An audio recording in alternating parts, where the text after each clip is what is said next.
Hi everyone, welcome back to my channel. Today we're going to be talking about lesbian representation in manga, so I'm going to be sharing some of my favorite GL or Yuri manga.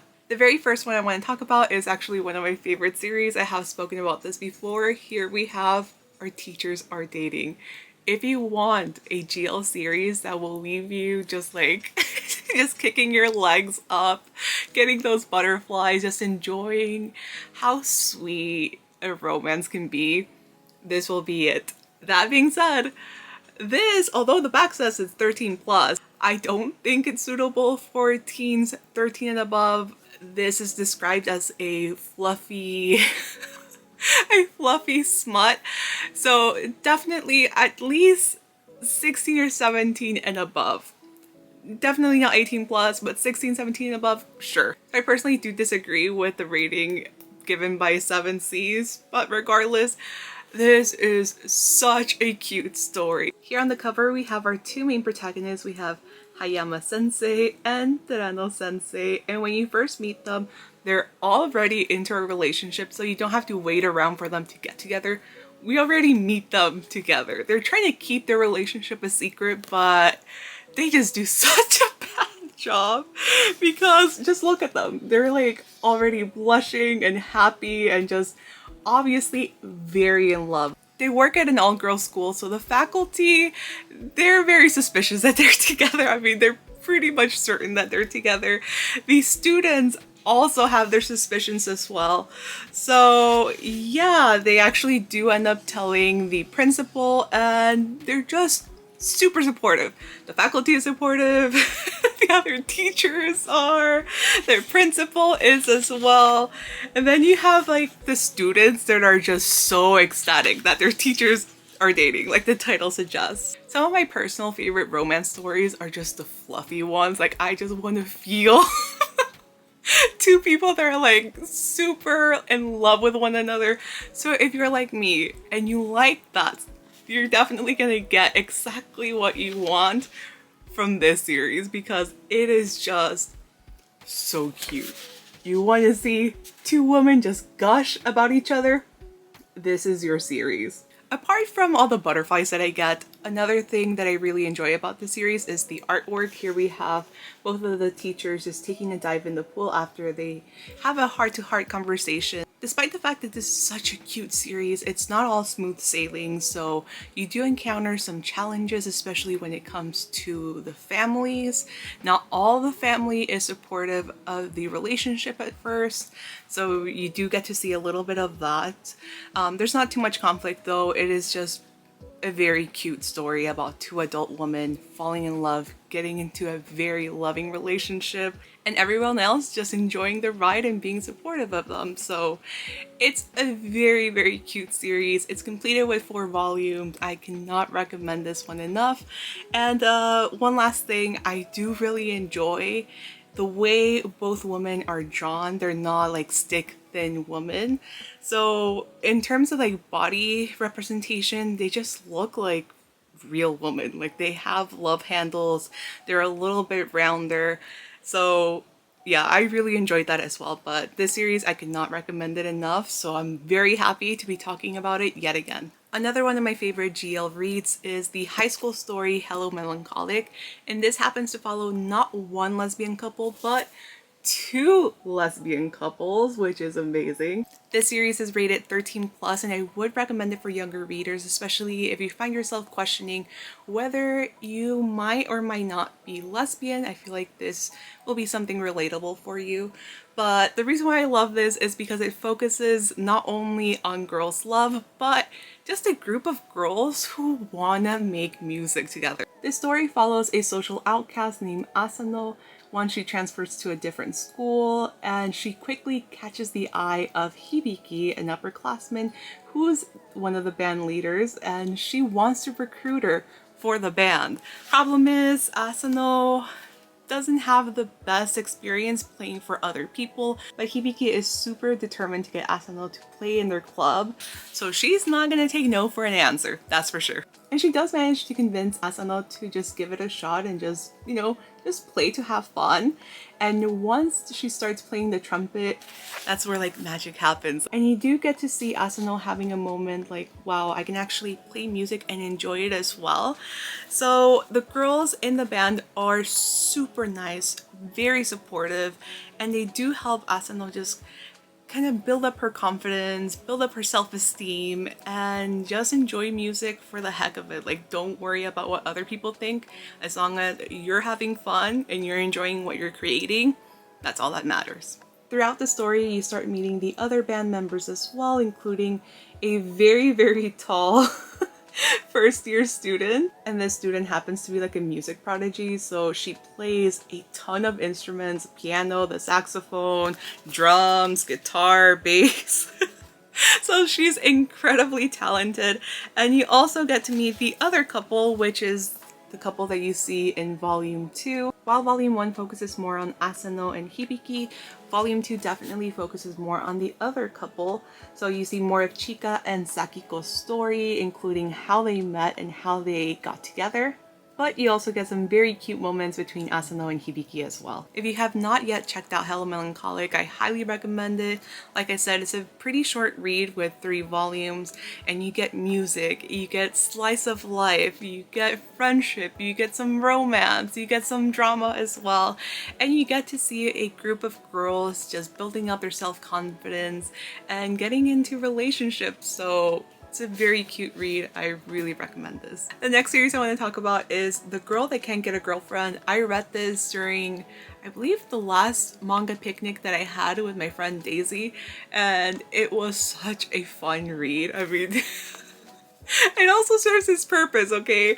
But let's just say Mieri has such a funny personality. So this is an autobiographical manga, and you're basically following the very, very funny misadventures of Mieri's love life. I thought I was awkward at dating, but Mieri might just be a little bit more awkward than I am.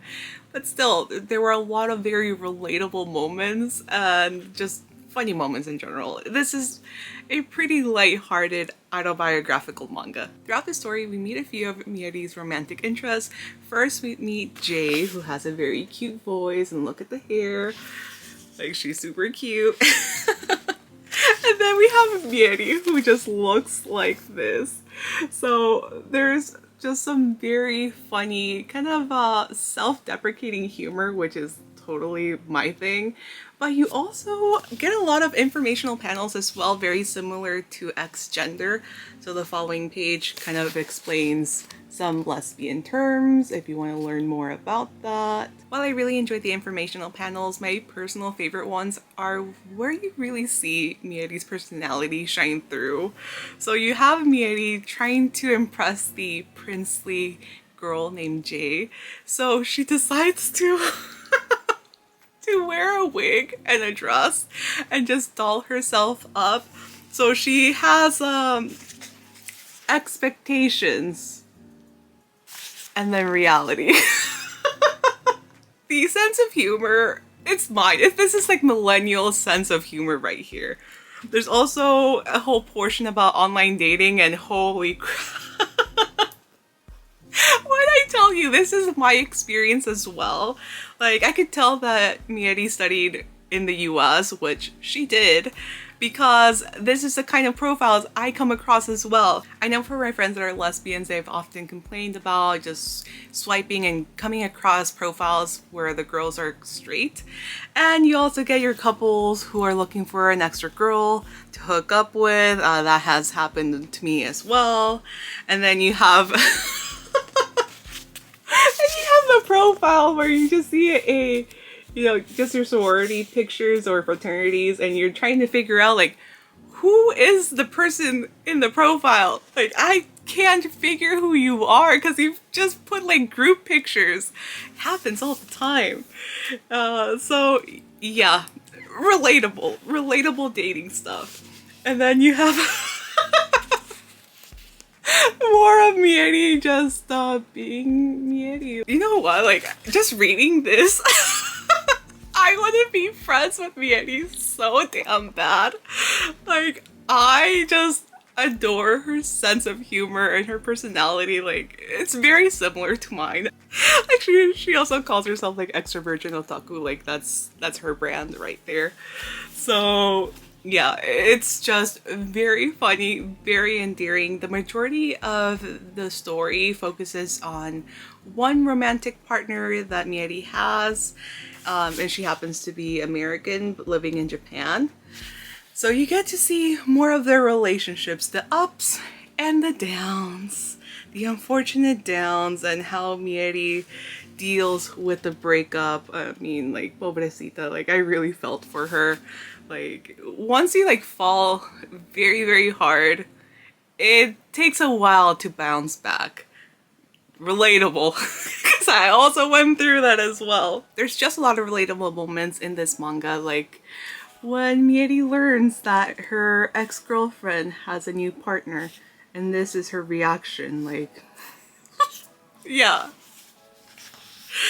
Relatable. Going back on dating apps and then seeing your ex. Also relatable. And not to mention, Mieri is a complete nerd. I mean, she's a mangaka, so yeah, you can see her taking pictures of her Yu-Gi-Oh figure. If you have not yet read The Girl Who Can't Get a Girlfriend, honestly, you're missing out. This is such an enjoyable read. It has funny moments, it has relatable moments, it has informational panels, there's some sadder moments as well. But overall, this is just such a good one-shot and such a good autobiography, so definitely check it out. And Mieri, I just want to be your friend. You seem like such a cool person. The next series I want to talk about is more of a recent read, but I wanted to mention it in this video because you get to see a different depiction of what a lesbian couple can look like. For the most part, a lot of the GL manga that I've read, the two women depicted are very conventionally attractive. They're both femme for the most part, with the exception of like the girl that can get a girlfriend. There's very few stories that depict like butch lesbians or anything other than just femme. So this is a story that I wanted to mention for that reason. So here we have She Loves to Cook and She Loves to Eat. And this is published by Yen Press. It is suitable for older teens. The story follows Nomoto, who's an amateur chef. She has her own little Instagram blog where she just documents all of the different dishes that she likes to cook. And although she's not like a super famous like food blogger, she just kind of shares it for her following, and her followers really appreciate that. There is a slight problem though, because Nomoto wants to cook big dishes, and well, she's a single woman living in Japan, so the bigger portions are really not ideal when you're just living by yourself. But then she comes across one of her neighbors who happens to have quite a big appetite. She runs into her in the elevator, and then she notices like, huh, are you gonna have a party? And she replies, no, this is for me. And that's when she has like a light bulb moment. It's like, oh, maybe I can make my dreams of cooking really big dishes and also get to feed my neighbor. So that's exactly what happens. Nomoto invites her neighbor over to have dinner. And as they were having dinner, Nomoto is just fascinated by the fact that Kasuga, that's the neighbor's name, like she's enjoying that feast. She is loving every single bite of it, and you can tell like she's just kind of like, whoa, just taken aback completely by her. So throughout the manga, you get to see Nomoto and Kasuga just form a friendship. You also get to learn more about both of them, but yeah, there's a lot of eating. A lot of eating and a lot of food. Like, I got so hungry just reading this because everything looks so good. This is ami rice right here. But apart from that, apart from the food that made me super hungry, their relationship is just so pure because Nomoto is so appreciative that there's someone that's enjoying and loving her food so much, and she's not made to feel like she has to cook for a man because that was her previous experience prior to meeting Kasuga. So she's just loving it. Absolutely adoring the company, adoring the fact that she gets to actually make these grand dishes and document them on her little like micro blog. Like, she's just loving life. And throughout the story, you also get to see Kasuga slowly but surely warm up to Nomoto. You learn that she doesn't have the best relationship with most people. A lot of people just find her very boring and don't really express much interest in getting to know her, like maybe past like a co-worker relationship or something like that.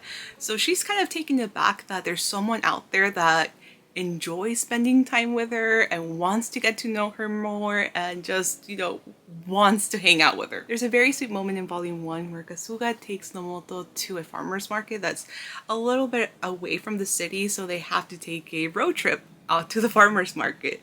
And Nomoto is just like in heaven. She's so appreciative of this field trip, appreciating the views, appreciating the time with Kasuga. And once she goes into the farmer's market, I mean, she's just losing it. She's losing it with all the cheap like veggies and food options out there. And they just have a really nice day out, a little like date out at the farmer's market. So it's super cute, and you get to see Kasuga crack a little bit of a smile. So although I still haven't read volume 2, I loved volume 1 to the point that I had to include it in this video. So definitely check it out, and if you're a foodie, I think you're going to love this series. But if you're not a foodie, you just enjoy to eat like I do, but you love your romance, I think you're gonna enjoy this too. I'm so excited to read volume 2. I want them to just I want them to get together. I had to change seating positions because my legs fell asleep, so don't mind that. So the very last series that I want to talk about is another more recent read. So here we have Run Away With Me Girl. This, I have read both volumes and I love them both. It kind of reminded me a little bit about Even Though We're Adults, because there is some infidelity in the story.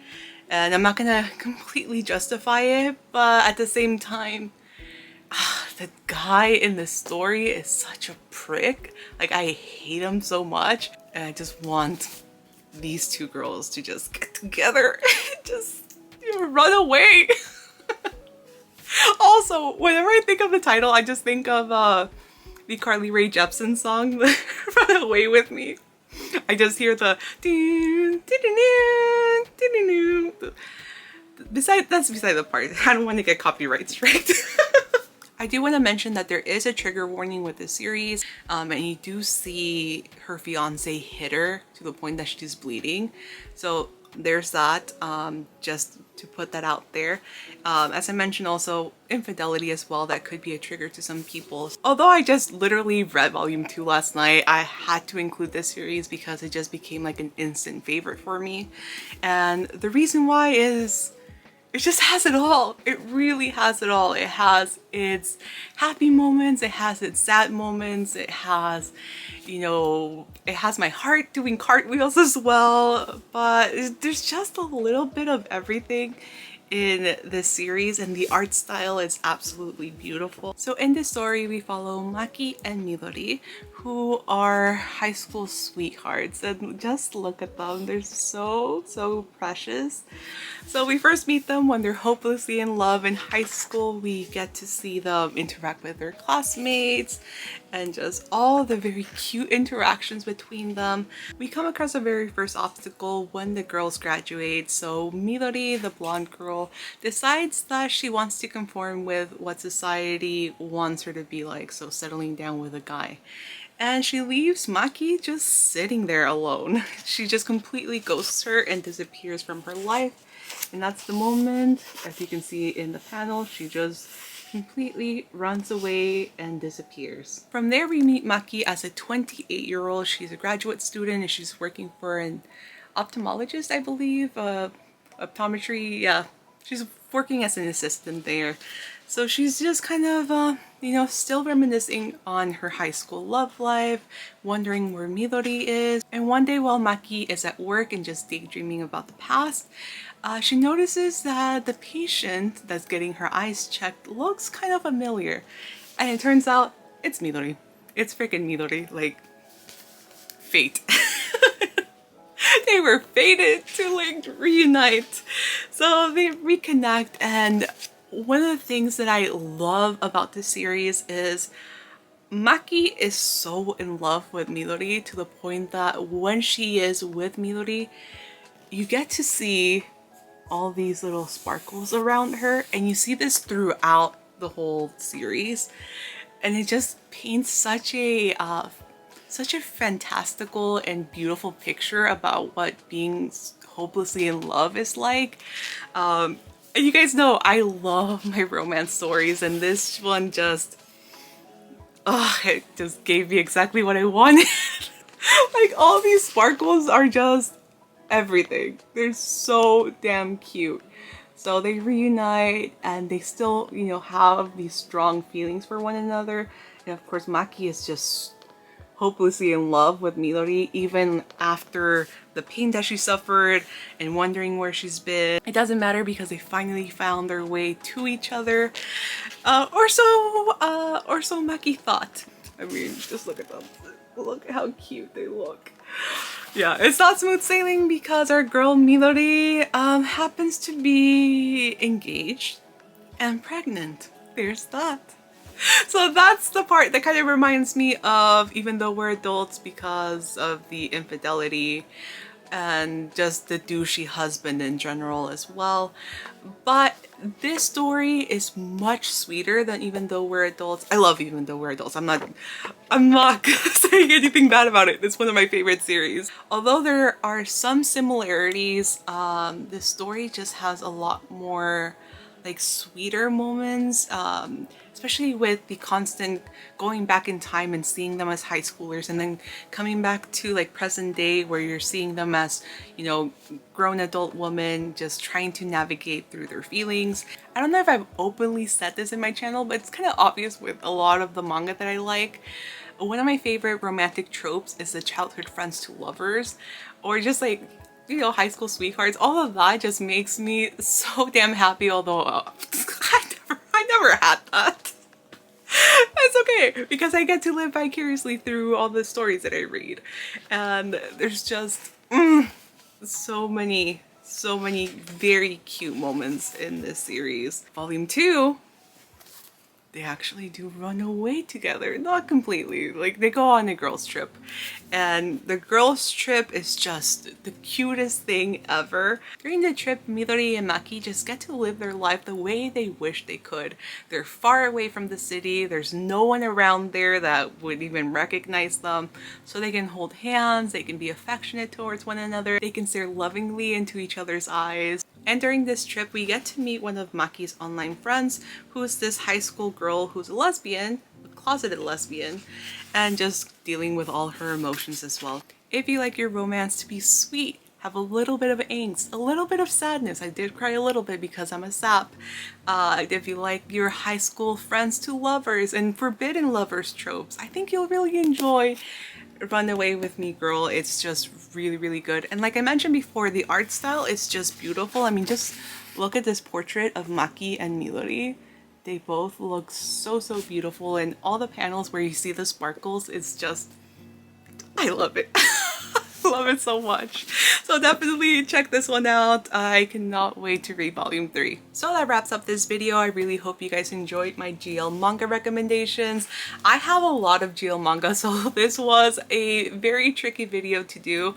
I will definitely have to do more recommendation videos just for GL manga because there's a lot, and there's a lot of different kinds of stories. I have historical romances, I have action series, I have office romances, I have Even Though We're Adults that's like super dramatic. I love it. It's super dramatic. So I have a little bit of everything. So yeah, definitely expect some more GL manga recommendation videos in the future, but these ones are must-reads in my opinion. So I hope you guys check those ones out. Let me know what your favorite GL mangas are in the comments below. Subscribe to me if you're brand new to keep up with new content, and I will see you guys very soon in my next video. Bye! Happy Pride!